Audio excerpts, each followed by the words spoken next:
talking about journeys, destinations, culture, adventure, gear, conservation, and all the things we haven't yet thought of. This episode is brought to you by Taking the Pea, the fun, cheeky snack brand giving the humble British-grown marrow fat pea a serious upgrade. Roasted and coated in the nation's favourite crisp flavours: cheese and onion, smoked ham, sweet chilli, or a punchy wasabi kick. High in fibre, a great source of protein, less than 100 calories per portion, they are a healthier alternative to crisps. Go on, it's time to take a chance on pea! Good morning, good afternoon, and good evening. Welcome back to another episode of the At Overland Europe podcast. In this episode, I'm having quite a frank conversation with Igor Jelinski, who many know as the Overlanding CEO. 2 years, 5 people, 1 Land Rover Defender. That was the deal Igor made with himself long before the engine ever turned over. A promise made in his 20s to walk away before 40 and see what was out there. What followed wasn't a highlight reel. It was a life compressed into 5 metal boxes, a family learning how little they actually needed, nights on beaches that didn't feel safe, a fall that could have ended everything, and a slow, uncomfortable return to a life that no longer quite fit. This is not a story about escape. It's about what happens when you leave and what stays with you when you come back. Igor, welcome to the show. Yeah, thank you. I'm very happy to be here. So let's let me sort of recap a little bit. You and your whole family, you went on a 2-year expedition throughout Europe, the Middle East, Asia, and the Americas. And since you got back, you then also wrote a book, which translated into English is The House on the Roof, which is basically a story of experience. The book is only available in French, but yeah, let's talk. Let's see what you got up to and how you actually got there, because I think to begin with, you had to extract yourself out of your commercial world. You packed your family together and then you took off. I mean, that's quite a decision to make. Yes, it is. But you know, when I was 20, we said with my wife that one day before our 40, we will stop everything and we will travel. At that moment, you know, we thought to make this world trip by boat because, you know, a world trip by boat, it's like a general universal dream. But finally, when we were close to our 40, we came to the conclusion that we are not probably able to make something by boat. So we look for another solution, and we check what the other people did already. So we look on trip by plane and a trip by car. And at that moment, I found on internet a Belgian family with 4 kids who was traveling around the world with a Land Rover Defender. And everything started from that. When you actually started pulling your stuff together, I think, if I'm right in saying, you said to everybody, basically, you can have 1 box and that's all you can take with you. You know, a Defender, it's a small car, and we were 5. So I bought the car. And I have a friend who worked with me at that time, who has invested in a company who was preparing cars for rallies, for this kind of trips, etc. So I went there, and we found these boxes, these gray boxes, Racco boxes, and we came to the conclusion that it's a great idea to give 1 box to everybody and to say, yes, your life for the next 2 years will be now in this box. So you have to choose what you want to take. And it was not easy, especially for my young daughter, older daughter, sorry, because she like clothes, etc. But it was also not easy for me because I'm 1 meter 86 centimeters, and like one t-shirt, my t-shirt was like 4 or 5 t-shirts for my kids. So I feel it's not fair enough. I believe you. I mean, I'm tall as well, so I know that clothes can take up a lot of space. It's true that I have in my head, that what everybody who traveled before us told you is you have to fight against the weight. And And this is actually an interesting point, because I know that from my own experience that, when you start to travel, you say to yourself beforehand, right, got to keep all just to essentials. Don't take too much. And I think I'm one of many people who, after a short period of time, actually looks at what you've got and you think, good grief, I don't actually need all of this. Was that also a case with you where you found out after maybe 3 months that you had stuff with you, that even though you were trying to be as minimalistic as possible, you could actually discard some of it already? Yes, absolutely. Before leaving, we went shopping with my wife and with the kids, and we found a lot of things you feel that they are really needed, and you have to buy it. So we bought some stuff we take. And after a few weeks, after a few months, we came to the conclusion that it's not needed at all, and so we just let it on the road. But for sure, yeah, you take always too much stuff, and you don't take what you really need. That always happens, yes. Yes. Your Defender, you gave it a name, La Fileuse. What does that mean? La Fileuse. It's because we bought a house several years before our trip in our city. Our parents is in Bourges, and we bought a house which was the house of built by a guy who has a kind of manufacture plant at the beginning of the 20th century, which was making clothes and stuff like that. I don't have the exact word in English. He called his house La Fileuse. La Fileuse. It was linked. The fil. It's a good question.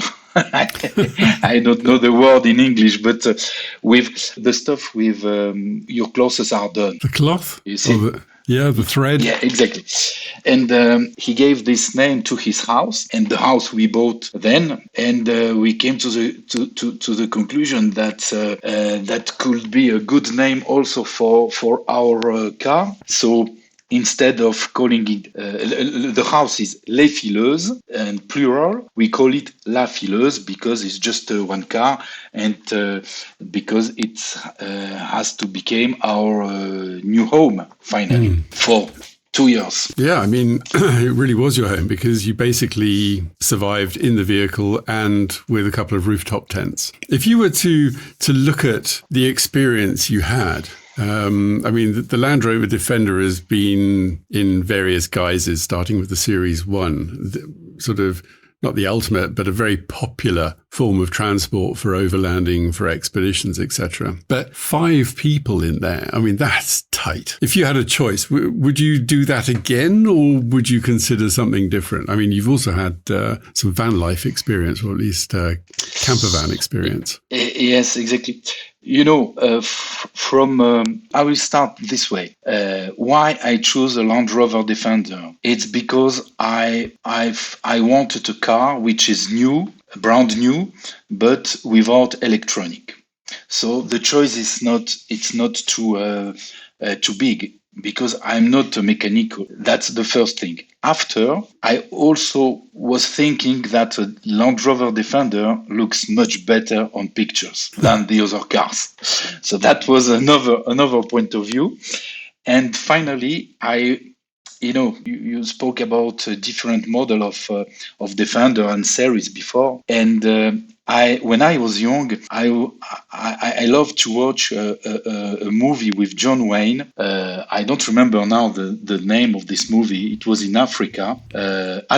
Hatari. And in this movie, they were capturing animals for zoo in Europe, and they did it with a Land Rover. It was a series because it's an old movie, etc. And I was fascinated fascinated by this by this movie. So to make a quick answer, I will do it with a Land Rover, but also the idea of that time was to say we buy a car which is not too expensive in order to let some money when we need to go to hotel, etc. It's when you buy a Land Rover, when you used to a Land Rover, even it's a difficult car and you fall in love with him, you don't want to change, despite the fact that some people say that you have a lot of trouble with this. For sure, I would love to have, a kind of 4x4 van, with much more comfort. But when I travel, I was 38. Sleeping on the roof tent was not a problem. Today I'm 55. I would say that yes, maybe a camper van 4x4 with a real bed will not be so bad. A little bit more comfort. That's it. Exactly. But I think it's also fair to say that, when you set off, you had your 3 children with you. But in 2 years, they do grow. So you were starting off with a small vehicle, which was effectively getting smaller by the month, wasn't it? Yep. How was it for the kids? During the trip, they have no issue with that. Absolutely not. Because when we start, they were 10, 11, 8, 9, and 5, 6 years old. Mm-hmm. So the difference was not so big. But when we came back and I decided 2 years later to make a trip to Morocco with the family and with my kids, then they start to fight inside the car and also inside the roof tent, because obviously, the space was not the same for them, and it became an issue for them. But during the trip, there was no problem with that, honestly. All right. I think it's fair to say there was sort of a love-hate relationship was built out of it as well, because as you said now, the trip to Morocco, they were complaining. But absolutely, if I'm not mistaken, you had considered selling the Defender, but then all of a sudden everybody's defending it and saying you can't get rid of it. Yes, absolutely. I don't use it too much. I don't use it too much over last month. And I was really thinking, is it make sense to keep it? And finally, I made a post on Instagram and I put the picture of the car. I wrote for sale, and I didn't say anything to my kids. And then I have my kids calling me and saying, "But are you crazy? We will buy it from you. We want to keep it, etc." So yeah, I changed my mind, but I think that was a crazy idea, and yes, I will keep it. I don't know if I will do another big trip with this car, because now it's old, and in reality I didn't have a really a lot of issue during this trip, but it was brand new at that moment. Mm-hmm. I'm not sure that today it will be the same story, but to use it every day or to make smaller trips with pleasure. Yeah, Land Rovers tend to grow on people, certainly grown on me. Let's look at sort of a couple of passages or a couple of sections from the trip which you've put in your book. There are 3 things which spring to mind. One, somewhat humorously, is that you unwittingly set up camp in Italy in what turned out to be a brothel. And then there was another occasion which was on a beach in Syria. I think that's a case of fear. And then the other one was, I suppose, responsibility. You had an accident in Jordan, and that probably changed your mindset, certainly. But yeah, let's start with the first one. How the hell did you end up in a brothel with everybody? It's my wife wanted to go via Pompeii in Italy. Also because we were with our children, we wanted to connect the trip to their education and the program they have. So Pompeii was part of the program. So we came to the conclusion that it's a little bit on the road. So let's go there. And it was March, so the weather, even it was Italy, was not excellent. And we found a campsite to campsite with a building around. And during the night, we discover that there were men with women coming every hour. Because isolation was not very good and we could hear everything what was happening in these rooms. So during the night it was okay because kids were we were sleeping, but it became a problem in the morning when we were eating breakfast, and this was continuing, and we had to play music in order to avoid that they can hear this woman screaming of pleasure around us. Well, that's a sort of education you don't particularly want. They were too young, maybe, for this kind of education.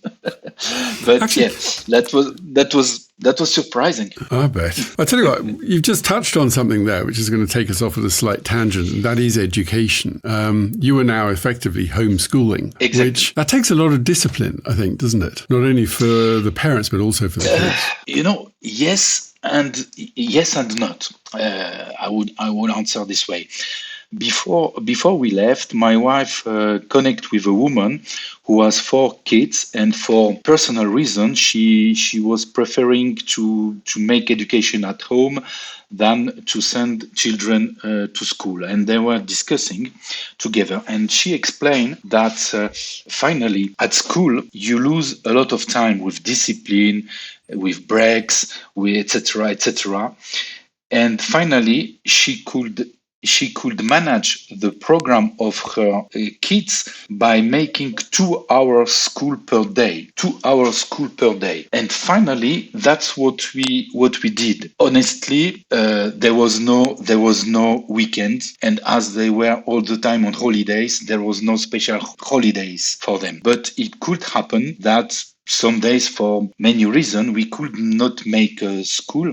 So then the next day we make 4 hours, 6 hours, etc., depending where we were and what was planned. But also, what is very important, that we drive. Sometimes we drive all the day, sometimes just few hours, but we have prepared also a lot of podcasts, and each time we could stop with a good internet. My wife was taking more podcasts, so during the travel, we on the radio we put podcast about not only about what was the kids program at school, but also a lot of other things which was linked to what we were visiting. Mm-hmm. And as I said, each moment of the travel was a good reason to educate kids. For example, just a small example, when we were at campsite, my son was learning the multiplication. Mm-hmm. So what we were with my son to wash, and during that he was reciting exactly the multiplication, etc., every morning to make this mechanism enter in his head. So just to say that each moment was good for education. We were visiting something, we prepare it in order to share with them much more than what we know at the beginning ourselves. So we were educating ourselves in order to be able to educate our kids. Then finally, when I said 2 hour school, that was really the schooling program, but we were doing much more. Another example, when we were before entering a new country, we were learning in the car, all of us, all 5, the basic word, the basic sentences in the language, to be able to say a few words to the people we were meeting in the country. So yes, that was part of the trip. That's world schooling, isn't it? Fantastic. Yes, exactly. Or la escuela de la calle, the Spanish said. In Argentina, the people were calling this way. So let's return to the track we were on a moment ago. I think sleeping in rooftop tents and in the car, I mean, there is always a certain amount of vulnerability involved. What was the situation you ran into in Syria? So generally, I should say that because we were with our kids, we were searching for campsite or for some safe solution. When I'm saying safe solution, sometimes in Middle East or in Africa, hotels accept that you camp on their parking, etc. Sometimes you camp also in a garden of people. Sometimes you have to forget about. You have to be brave, and because to go and to ask people to camp in their garden, it's not always evident to do. But anyway, so generally speaking, we didn't take any risk, and we preferred this safe solution to sleep. But it's not always possible. And what happened in Syria? We went to Latakia. Latakia is a city close to the sea, and I think we read somewhere that there are one or two hotels which accept to camp for overlanders on the parking. And so we went to this hotel. Unfortunately, they changed their mind, and it was not possible. So we were looking for a place to sleep. We saw on the beach a restaurant. We asked the guy, who said, "Yes, you can go to the beach and camp on the beach, but better to stay around the restaurant because further it could be dangerous." So that's what we did. When we arrived, we installed our camp, etc. I don't know, maybe 1 hour after, came a Russian guy who was also traveling, but he was traveling without car, without nothing, hitchhiking. And he asked us, but the guy looks like a rugbyman, and he asked us if he can camp close to our car because he wanted to camp further, and people came, said it's dangerous here, better go closer to the restaurant, to the city. And we said yes, absolutely, you can camp with us, no problem. And additionally, the guy looks very, very strong. So we said, well, in case of problem, he can save us. And during the night, some young people make a campfire, put loud music, but very close of the car, and start to jump on the car, to touch the roof tent, to go on the leather. So after one hour or 2 hours of that, we came to the conclusion with my wife, because it was increasing, the aggressivity was increasing, that the best solution is now to go out and probably to leave, but not to let the things like that. So to make this the situation more complicated for them, I take my daughter with me in order to not be alone like a man. And we get out of the roof tent, all the family. The Russian was sleeping, so we could not. And the guy wanted to fight with me. There was one guy wanted to fight with me. He was. It's funny. He was saying, "You are German. Let's fight together." Probably has a problem with Germans. I don't know why, but I don't know. I'm French. We are not German. No, you are German. And he was really wanting. Hopefully, I have my daughter in my hands, so he could not start. During this time of this discussion, my wife closed the roof tent, wake up our Russian friend, because we also say we cannot let him alone with these guys. We put everybody in the car and we left. But I should say that the situation was not really nice, especially it was 2-3 o'clock in the morning, so you are not really very very clear in your head. And it was like 10 young guys, so how to say, it could be difficult. It could have escalated. Exactly. Yeah. Even though, it's experiences like this which are not every day. I think it's we can meet similar people like that, down the road at home as well. Absolutely. Well, it's it happened in Syria. It could happen everywhere. Yeah, you're absolutely right. as I said, these are the stories which make some adventure. But we travel 2 years in Middle East, in part of Europe, in Middle East, in Africa, and in South America. And finally, we had this kind of story 2 times. We have other stories, but we have this story in Syria and the other one in Tanzania. But locals told us not to travel during the night, but we had a problem. We had to drive during the night. We have no other choice, and it happened again in Africa, in Tanzania, when we cross a village during the night, and there is a lot of people just running on the car, trying to stop it, trying to throw stones, etc., etc. But the locals before told us it's very dangerous to travel during the night. That's why in all village you have checkpoints with police or guards who check who is entering and who is exiting the town, etc.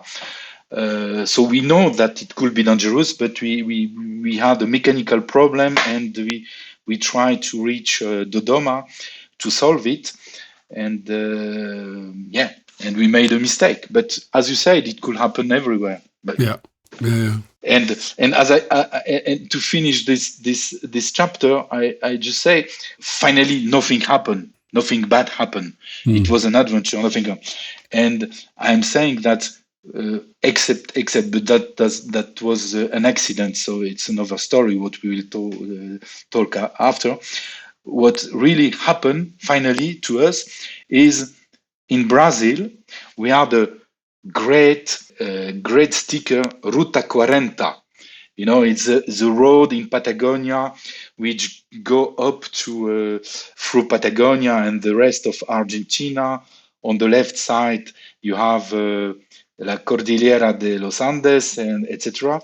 And great road. And I bought big stickers like that. I put on the car, Ruta 40. And finally, it's in a hotel, guarded parking of a hotel in Brazil, that someone just take this sticker out of my car because he loved it. So finally, if we say a bad thing happened, that was the only one which result, I would say, which is perfectly harmless to say the least. Absolutely. I think there's one thing about traveling, certainly for long periods of time, that you do a lot of preparation. You stock up on medical supplies, etc. But at the end of the day, you always think it's not going to happen. You, on the other hand, you did have a shock where there was an accident, which you mentioned a moment ago. This was in Jordan, wasn't it? Yeah, exactly. It was in Jordan. We were camping close to the hotel, so in a land which was owned by the hotel. That was, if I remember well, a place where overlanders could camp, and generally a lot of overlanders went there. We were 2 families, and there was a swimming pool. And we were able to go to the swimming pool, so the kids were playing around the swimming pool. But there is also a technical place for the swimming pool, which was not a building, but it was like a wall, in the earth. And normally there is kind of door to close it. And my kids were just running around the swimming pool, and suddenly my son just dropped inside. Oh, so this was like a cellar, basically. Yes, underground. Yes. Underground. Yeah, exactly. Yeah, underground. And he was running. He did not put attention on that, and he just dropped inside. And he started to cry. He started to scream, etc. And finally, he was shocked. We didn't we could not know what really happened, but it was like 2-3 meters, The drop. The drop. The ambulance arrived very quickly. We went to the hospital, and here that was that was great, because they really take care of our son, and it was even amazing because it was a small city, but they have quite a good equipment. So they did all possible exam analysis, check they could do in the hospital. Finally, there was nothing wrong, but that was quite scary. Big shock. I should say. Yeah, absolutely. Yeah, it's big shock, because you think that the something happened to your kids, and the trip is over. Maybe his life is over. You don't know at that moment. That was a difficult moment, but finally it ends very well. Well, that's good. I mean, at least you had the, let's say, looking back on it, the comfort that there was a decent medical service, there was a proper hospital, they were well equipped. Exactly. There was the touristic police. They care about us. Once we arrived to the hospital, they came and they check if everything is going right. Probably they didn't want to have any issue with some tourists. At the beginning, the guy said me, you will have to pay for all the services. Are you okay with, no problem, for my kids, it's no problem. I will pay.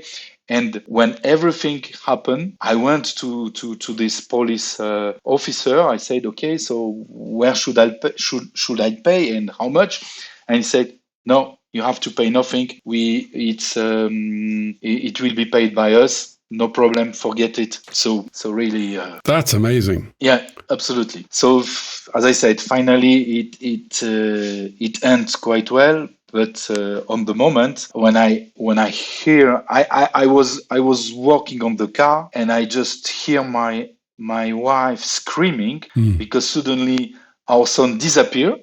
He was under the ground. He disappeared. And he was also screaming like hell, and so I just run like crazy because at that moment I was thinking that really something bad happened.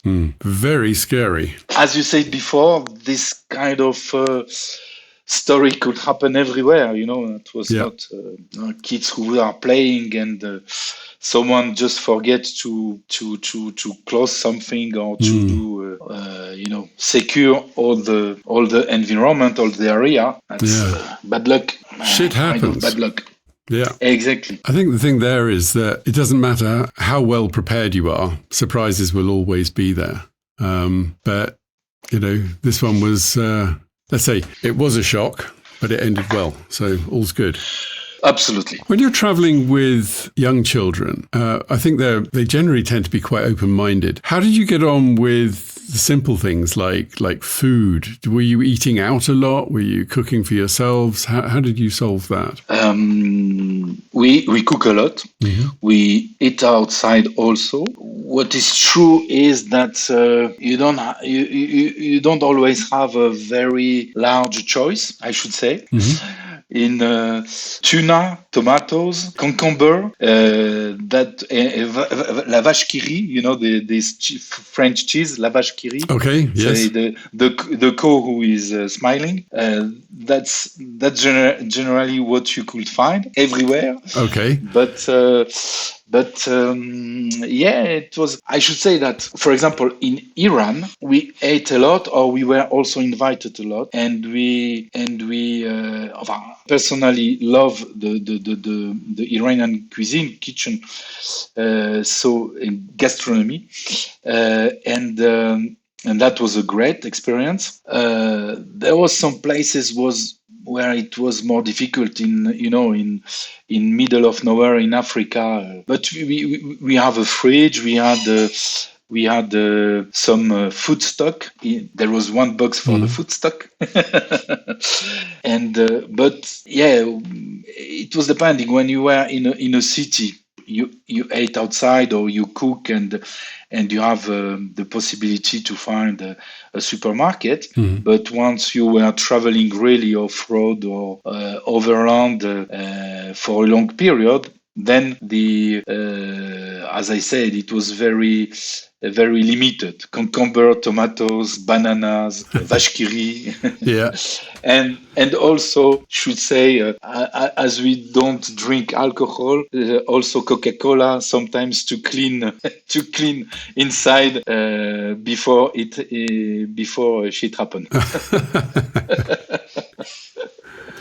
Oh, wonderful. Yeah. I tell you what, when I'm listening to you talking, you talk about Iran, you talk about Jordan, you talk about all these places. Since you've got back, the world has changed a lot politically and whatever. How do you look at the countries? Because, I think we all suffer the fact that we are faced with what the media tells us. But you've had first-hand experience of meeting locals, meeting the people. Do you have any thoughts on that at the moment? I have a lot of thoughts about that.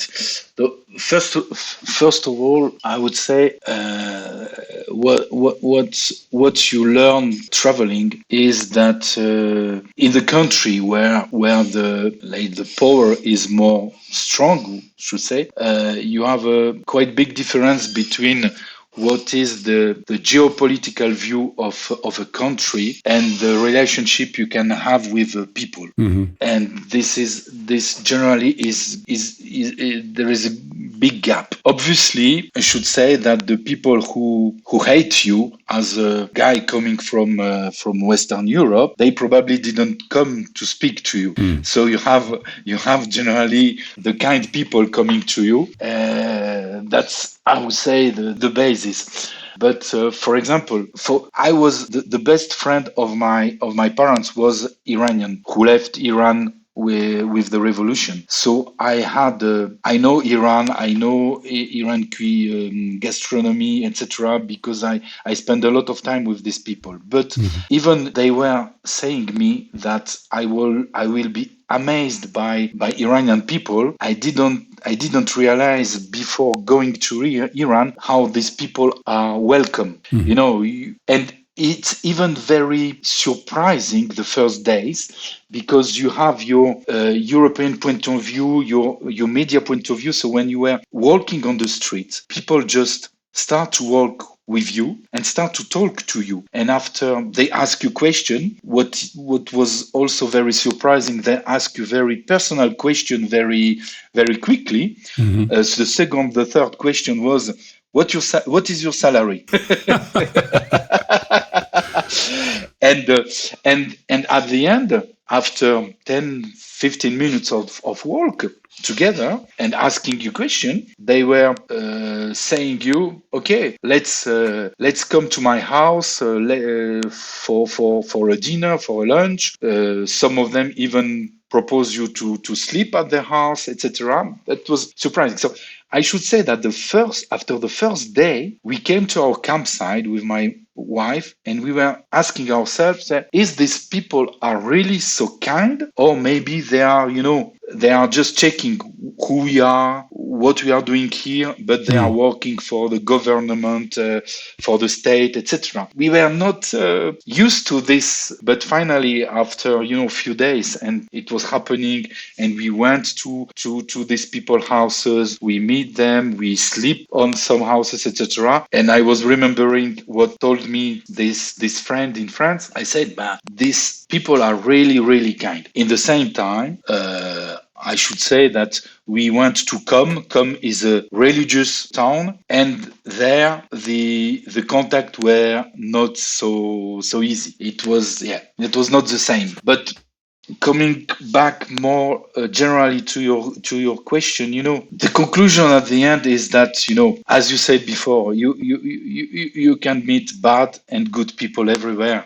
Is question of luck or what you are doing. We always follow what the locals say us. Yeah. Means where to camp, where to go, where not to go, where it could be dangerous, or what you should go and visit and to see in their country, because this is beautiful and maybe not yet very known from a touristic point of view. So that was our first rule, to listen the local who are generally the best people to say you and to warn you what to do, what not to do. Getting local advice, yeah. Yes, yeah, and much better than the Overlander or traveler's advice. Yeah. Because as I say always, a lot of people universalize their own experience and then sell it to you as the only one you can have. Yeah. But I don't agree with that, because I always said you can follow me just 1 hour after me, make the same road, depending also of your of your character, but also of the people you will meet and what will happen. You can have totally different journey. Oh, absolutely. Do you think it made a difference? I mean, it's difficult for you to compare because you were traveling with the kids, but do you think it was beneficial having the children with you that helped break down any barriers for contact? Yeah. For men in the Land Rover, it could not work the same way as a family with 3 kids. I get that. I'm sure. I think, our kids were the ice breaking, and also kind of signal to people. It's a family with kids. They should not be bad people. Sure. in a way, I think yes. It helped a lot to create relationship with people. Yeah, I believe that. Yeah, there is something coming to my mind. I met, I will not tell stories. It's true that in Middle East and in Africa, you have a lot of checkpoints very often, and also the police is stopping you, and they try to find any reason to make you pay. It happens. Yep. That's we all know. And I meet a Dutch guy in Tanzania who was an overlander who was really fed up with that. He was saying he has only bad experience. And I think we had a lot of experience when the customs, the policeman, or the guy who were on the checkpoint trying to get some money, etc. But we always try to make it with a smile, with good humor, etc. And it takes sometimes 15 minutes, 20 minutes, but we never, became nervous, etc. That was our way of managing that. And yes, we can claim that it take a time on our road, etc. And they try to, but okay, we never had a bad experience. And the guy was real. But when I understood discussing with him that he just, has a relationship with these people who went to clash. So you have to adapt. You know that it will happen. You know that this is regular. You have to play with that. I remember in Tanzania one policeman, he wanted money. He said, I want money from you. I said, but why you want money? Because I'm white and I come from Europe. You think I have money? Yes, this is why. Muzungu, give me money. I said, but I'm not richer than you. Look, I have just this car and I sleep on the roof of my car. I have no job, so I have no money to give you. And the guy said, really? But look, I'm traveling. I have no job anymore. So he said, and finally, discussion, friendly discussion. He was not also. And finally, what he told me at the end, okay, no problem. But next time you come to Tanzania and you have a job, you will give me your money. And for sure, I will do. That's humans for you, isn't it? Yes, exactly. But, like my grandmother said, you give a smile to someone, he gives you back a smile. You give a fight, he will give you fight. Yeah. Okay. It's a general, it's maybe a little bit naive, obviously, but it gives you a kind of way of behave when this kind of situation appears. You just have to be cool and cool down and not trying to, An open face and a smile is a good passport. Get you a long way. How many countries did you visit in total? 30. Is any of those 30 countries which really stood out and you'd say, if I was going to go back to them one at a time, I'd start there? Yeah, and not even one. For sure is Iran. Yeah, for sure is Iran. I really love Tanzania, Namibia also. For overlanding, Namibia and Tanzania was really great. Mm-hmm. I would love to come back to Argentina also, but is there is some others even, but but yeah, that's the main one, I would say. More you travel, more you visit countries. So I said we visit at that time 30 countries.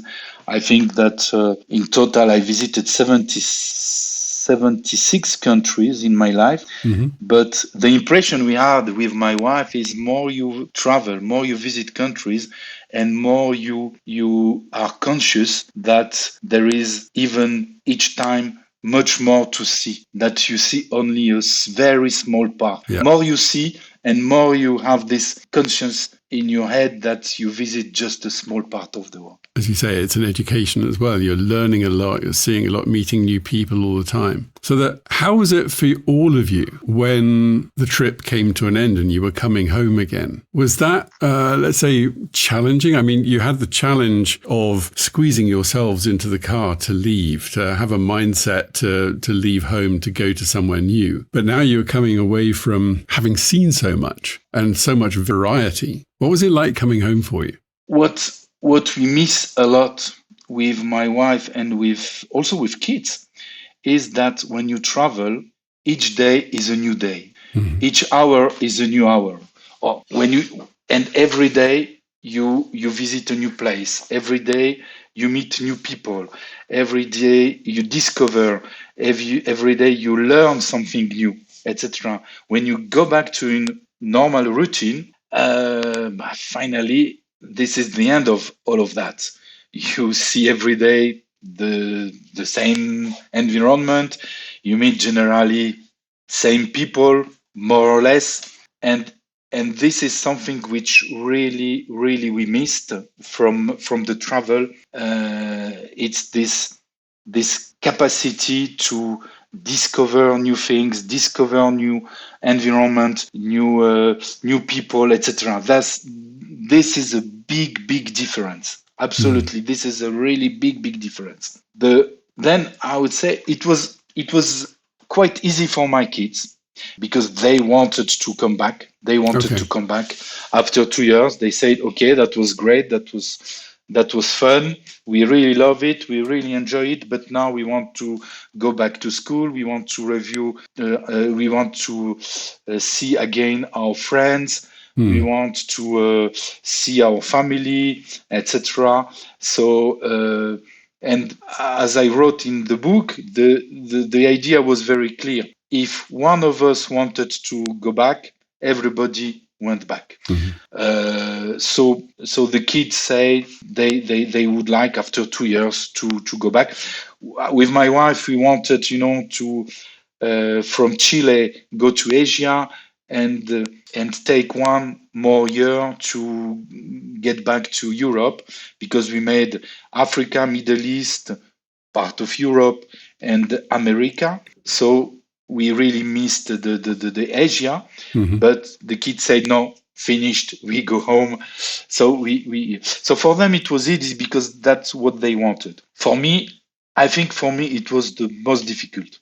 My wife adapted very well to everything, and as I wrote also in the book, my wife accepts this life on the roof of the car because she knows that it has an end, and after 1 or 2 years she will be back at home, to her comfort, etc. It's not a life for forever. So, and she has capacity to adapt to everything. That's incredible, but that's another story.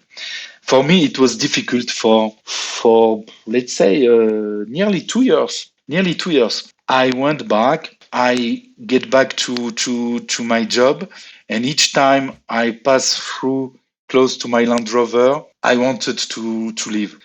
I have even, let's say, 2 or 3 crises, and this is something I probably never share with someone. 2 or 3 crises that I was thinking really to leave, to say, this is not my place.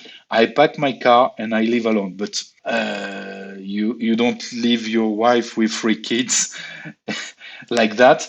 But I could not adapt. It was quite difficult.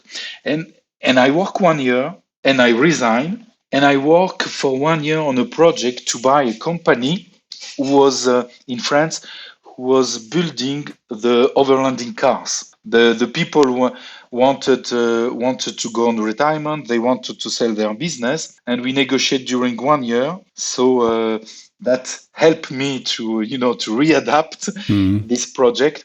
Finally, we never came to an agreement, and it didn't happen.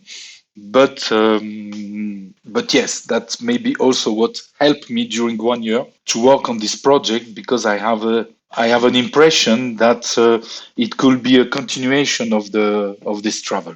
Yeah, you're not the first person who said to me that coming home was actually quite a challenge, trying Absolutely. to fit into what we call a normal life. Yes, and that's why a lot. I don't know.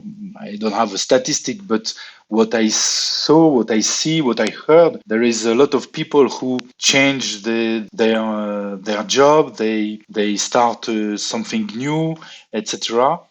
After coming back, they don't go exactly to the same life. Yeah.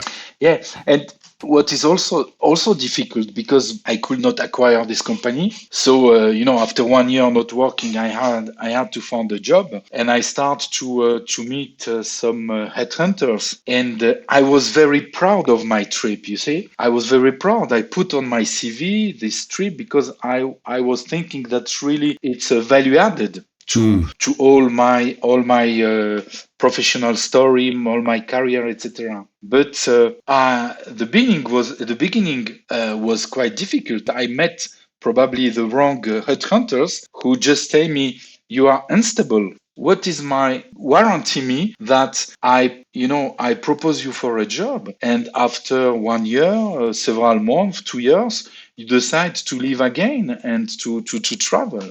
I said, nothing guarantee you, but nothing guarantee you also for the other people that they will find a better job, but the better salary, and they will leave also. Yeah, but you are unstable. So after several experiences like that, I cut it. I put it out from my CV because I came to the conclusion that for me it's an evaluated advantage on my CV, but not for most of the headhunters who really like a very linear career. I think there are a lot of people out there who possibly have the same impression. I mean, not everybody understands why people take 2 years to drive around the world. It's, more than a 2-week holiday is sort of like, wow, that's out of the question. So I think, what you're saying is maybe you did meet the wrong headhunter. Yes, absolutely. That's that was my conclusion after, because after a period when I take it out from my CV, I put it again, and I said, okay, no problem. If this is a problem for you, but probably we have nothing to do together. And I wanted to find someone who really understands that, and I found it. Finally, it takes time, etc. But as you said, it's just keeping what you think is true, is real, what is your values, and if it doesn't fit to some people, not a problem. I'm very tolerant, but that means that we have nothing to do together, and I will look for someone who really understand what I want to what I did, and what I can do for you. I think we've now done the sort of the full circle. We've gone from when you started, the different countries, the different experiences, and we've now got back home again. If there were two things, one, is there something which you can take away from your own personal experience of traveling, which you've now adopted into your current normal, in inverted commas, life? And the other one is, if somebody came to you and said, wow, I'm thinking of traveling, what would the advice be which you would give them to get them off the couch and out the door? So the first before the travel, I was very stressed. My job, my career was that I had a lot of responsibility, so I was very stressed, etc. And after this trip, and after also the adventures we had, etc. I came to the conclusion that what is important finally is to be with my family, and that my family is safe and healthy, and all the rest, there are problems which could be solved and which are not so important. So I don't want to say that, I'm not responsible for what I'm doing. Yes, I'm very responsible, maybe too much sometimes, but I want to say that I feel more quiet. I feel more quiet. I'm more cool, and all the problem I have doesn't make me desperate. You don't get wound up so quickly. Yeah, I said, as far as my wife is safe, is healthy, my kids also, the rest, we will find a solution. We will find a solution. We will manage it. Honestly, this is not the most important in my life. It's like gaining perspective and being able to prioritize. Exactly, and yeah, absolutely. So that's I think the main point I take from the trip, really to look on the life and to prioritize and to say this is important and this is essential in a way. Yeah, and then I will give the same advice as I wrote in my book, because I think this is something I learned, is first of all, live their dream, but also not listen all advices. You see, because you will have 100 people giving you advices, you can have 100 different or even opposite advices. Yeah. So yes, it's important. I would say, I'm not saying that it is not important, but also you have to search for answers yourself. But there is a lot of, as I said before, there is a lot of people who, with good faith, wanted to give you advices, etc., but also to take a perspective all these advices, not to take everything on the first level, etc. And be careful with that. Really be careful, because, and as I said, with good faith, people give us advices on the road, and finally something totally different happened, and we had a totally different experience, etc. So it's good to hear it, but not especially to follow them in a way. Yes. So to listen them, but not each time follow them. That maybe this is the best way to say what I mean. Well, 2 years of travel. You've been back a while. Are you planning on going away again soon? I'm planning. I'm planning for small holidays, but I'm also planning for a long-term travel. But for the moment, you have to work a little bit. You have to ensure the normal life. You have your kids who are studying. So yes, there are some responsibilities. But yes. We would like to travel again. My wife and I. We discuss. Coming back to one of your questions about the ideal car for it, and yes, I think maybe in 3 to 5 years, I would like to do another big trip like the one we did, but this time only with my wife. Mm-hmm. So it's and I finally found another company, and what is to acquire. So I acquire half of it, and acquire a company from also an overlander. So we have a common passion with my business partner. He also would like to live one day, and so we have a big motivation together. To work hard, to be able to live again in a short period of time. Fantastic. The dream continues. Yes, absolutely. Should.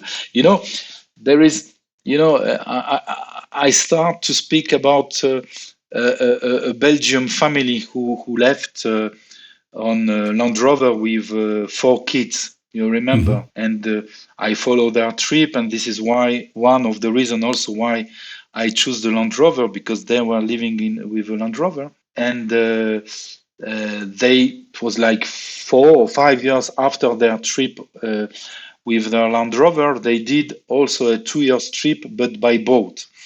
And he was saying to me something like that once you did this kind of travel once, you want to live again, and it's if you know your health, your possibility, financial possibilities make it possible, you will live for sure.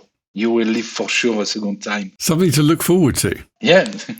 Brilliant. Igor, thank you very much for today. Thanks for the discussion. It's been wonderful hearing your story. 2 years has given you a hell of a lot of experience and a lot of stories to tell as well. And I suppose my last question to you is, your book is in French. Are you going to translate it? Yes. So the book is in French, and I would really love to translate it in English and in some other language. So I have found an agent, but for the moment for Poland, because I have some Polish origin, and I have a friend of mine who is agent for famous 2 French writer, and he proposed me to help me to translate, to find an editor for Poland. So that's the project I am working on now with him. But I would like also to find a similar relation for UK and for Germany, because that's 2 countries where there are a lot of overlander, and the travel books are quite popular. So once I finish the dossier. The file for him for Poland.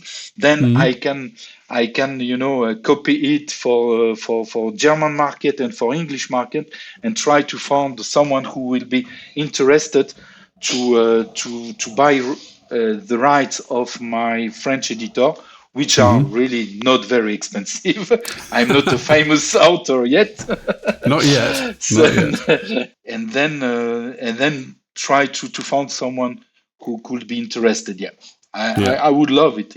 Well, there's hope then, definitely. Yep. All right, Igor. Well, thank you very much for today.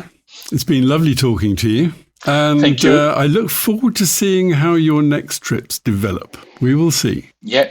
All right. Yeah, absolutely. Thank you very much, Igor. You take care. Thank you, Mike. Bye-bye. Bye-bye. Thanks for tuning in to the At Overland Europe podcast. If you enjoyed this episode, don't forget to like, subscribe, and download our app for more adventures and exclusive content. Remember, you can find our guest social media and websites linked in the description below. Until next time, safe travels.